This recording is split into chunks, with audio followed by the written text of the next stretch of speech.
Yo, what's up everybody? Once again, it's Brandman Sean, and this video is brought to you by BrandmanNetwork.com because I signed myself. Now, someone asked me to do a video on Tyler, the Creator, and because of the earthquake and all that stuff, but I'm like, I don't really want to just talk about this trend and this constant evolution of Tyler and all that kind of stuff. What was interesting to me is something that, I don't know, people might not necessarily like, because I'm going to talk about Yonkers in 2019, but why I think it's so symbolic in the way it reflects what he's been able to do in the center of his brand power. So let's get to it.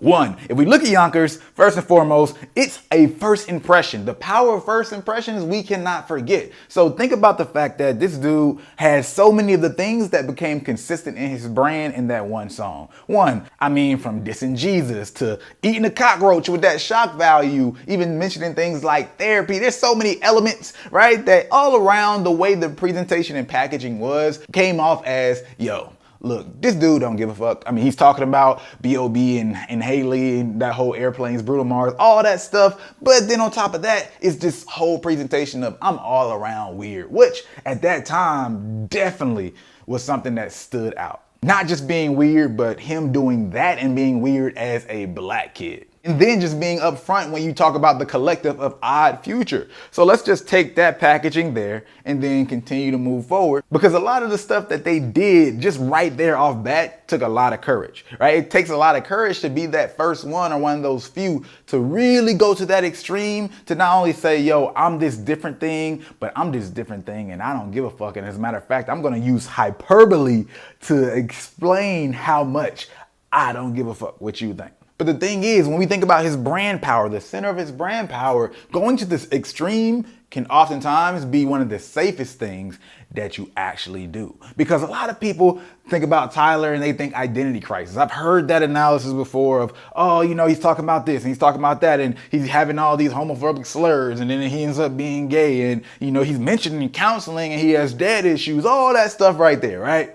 And I'm not going to get into a lyrical breakdown and pretend like I know exactly where Buddy is trying to come from. But what I can say is, yes, you might say, yo, this dude has an identity crisis. Or you can look at it as, you know what, this dude's just belligerent, shock value, he's immature, all that good stuff. But I really think one part of this really reflects the fact that he's rejecting these boxes and he's constantly rejecting these boxes, and the absurdity kind of works as a defense mechanism. The self-deprecation kind of in some ways works as a self-defense mechanism. Even if it's not intentional, that's a part of the result. Because I'm not talking about hey, I'm lashing out at you because I feel this way in terms of self-defense mechanism. I'm talking about, hey, look, if I'm talking about my stuff, obviously you can't talk about me in a certain way. And if I'm going to these extremes and being absurd, you can't really box me into these basic social norms. So again, I'm not sure if any of that was out of fear or even if it's intentional, but the truth is it gave him space for somebody as an artist to continue to find themselves, to continue to understand other parts of my identity. So no, I'm not having identity crisis. I'm just not willing to pretend to know every part of myself just to have you to force me to commit into this one space and then have to suffer when I realize, oh, I like this too, or I want this too. Because this dude moves around. If you look at him over the last, 10 years, dude moves around like a shark. He does not stay still from one category to another category artistically. Fashion, music, movies, TV shows. It's like a whack-a-mole. He might pop up a few places at once. He might be gone and then just pop up one time in one category.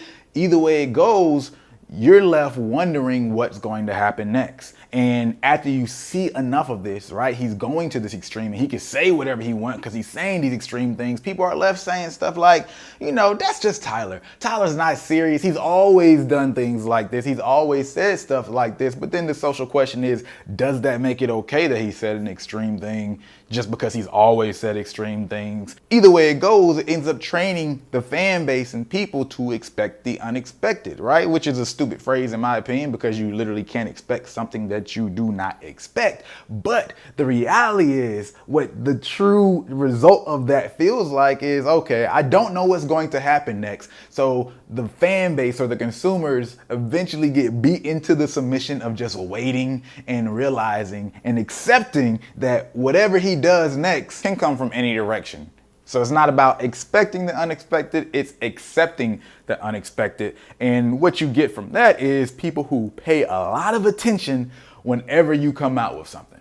And now that leaves Tyler in a position of power, right? There's always more meaning behind it. It seems and feels more intentional. There's this methodical chaos, this organized chaos. The people that he turns off will always be turned off from whatever direction he's coming from. But then the people who admire him will always value whatever he comes out with, probably to the point of overanalyzing it and deeping thinking than he might even think himself. But that's the power of one of those type of brands, right? That's the value of creating the freedom to come from any direction. You're free to just be an artist versus what people think an artist should be. But that's a whole nother conversation right there. But just like to really bring it all in, that way that Tyler was introduced, right? That absurdity, that shock value, that weirdness created a large enough space for him to move in whichever direction and have the freedom that he likes without failing to meet fan expectations, because the only expectation is Tyler himself. Whenever he pops up, we just accept him. Kind of like that little kid who has a dad that's gone, so they're happy if the dad comes back with the toys. They're happy if the dad comes back with some milk. They're happy that the dad is just home this time because I barely get to see Buddy. And I'll just leave it at that. As always, this video is brought to you by BrandmanNetwork.com, because I signed myself. If you like this video, go ahead and like button. If you like it, might as well share it. And if you're not, subscribe. You know what to do. Hit that subscribe.